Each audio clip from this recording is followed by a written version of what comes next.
to an introduction to Renesas RX family secure firmware update. This video is the sixth in a series that introduces the RX family security features and how to implement them.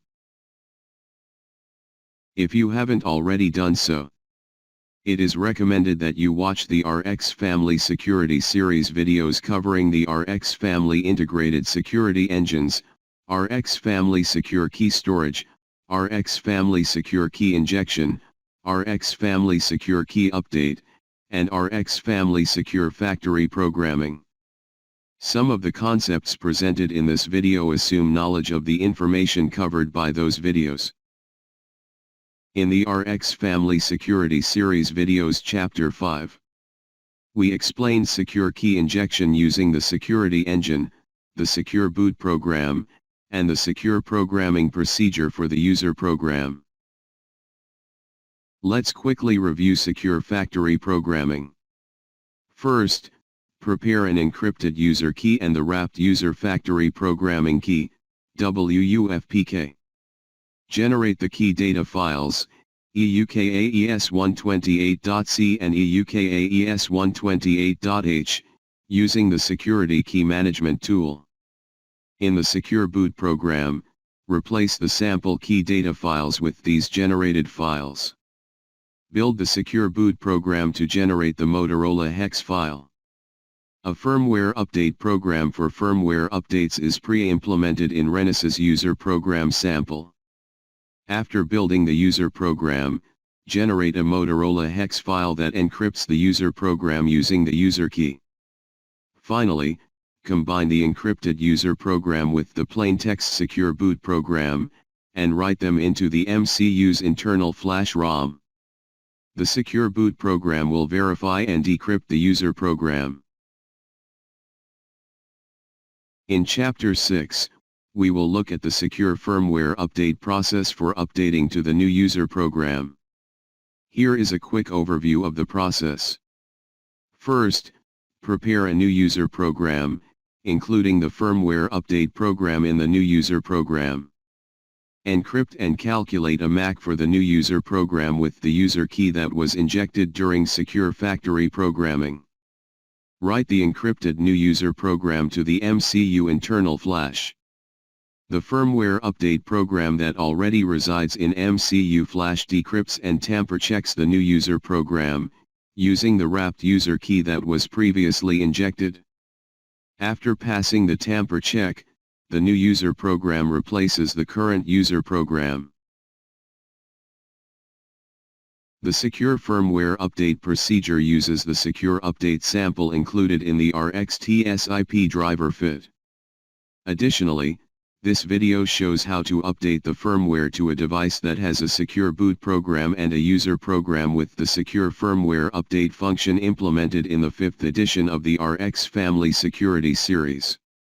Before watching this video, please watch the 5th in the RX Family Security Series. In Chapter 5, we explained how the secure boot program and the user program are placed in the device using the RX65N dual bank mode. The firmware update function is already included within the user program sample. After the user program is decrypted, MAC verification is performed. If verification is successful, the MAC value of the user program associated with the device ID is generated. It then performs a bank swap operation to place the secure boot copy and the decrypted user program in bank 0. MAC verification is performed again, this time verifying the user program in bank 0 against the device-specific MAC. If this verification is successful, the encrypted user program in bank 1 is erased, and the user program in bank 0 is executed. You can see the operating status of Chapter 5 in Terra term.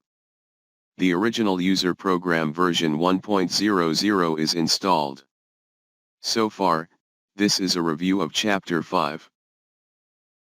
Now, let's see how to securely update the firmware. Here, we change the version information of the user program in file main.c from version 1.00 to version 1.01. Build the project and generate the new mode file. Using the Security Key Management tool. Select the TSIP Update tab. Select Secure Update as the output image. Select the mode files that were generated for the new user program. Then, enter the address information in encryption address range. For key encryption key, enter the AES 128-bit key data to be used for encryption of the user program. Select Generate Random Value for image encryption key. For IV, select Generate Random Value. The image flag and version specified in the RSU header depend on the version of RxTSIP driver fit in use. Refer to the application note of RxTSIP driver fit in use. The output format is binary. Enter the output file path. Then press the Generate File button. The tool will generate an encrypted new user program binary file, default file name, userprog.rsu. Using terra term. Execute the update command. In terra term, select File Send File. Select the new user program updated to version 1.01. Check the binary checkbox and press the Open button. The MCU will install the new user program updated to version 1.01. The system will reboot after the upload. This diagram shows the encrypted new user program write operation during Secure Firmware update. The encrypted new user program is stored in MCU internal flash. The firmware update program inside the user program that already resides in flash decrypts the new user program. The decrypted new user program is placed in Bank 1 and MAC verification is performed. If this verification is successful, the MAC value of the new user program associated with the device ID is generated, and the MAC value in the data flash is overwritten. It then performs a bank swap operation to place the decrypted new user program in Bank 0. MAC verification of the new user program is performed again. If the verification is successful, the user program in Bank 1 is erased. The entire process is described in the RX Trusted Secure IP Driver Fit application note. For more information about Renesas security, visit www.renesas.com/IoT security.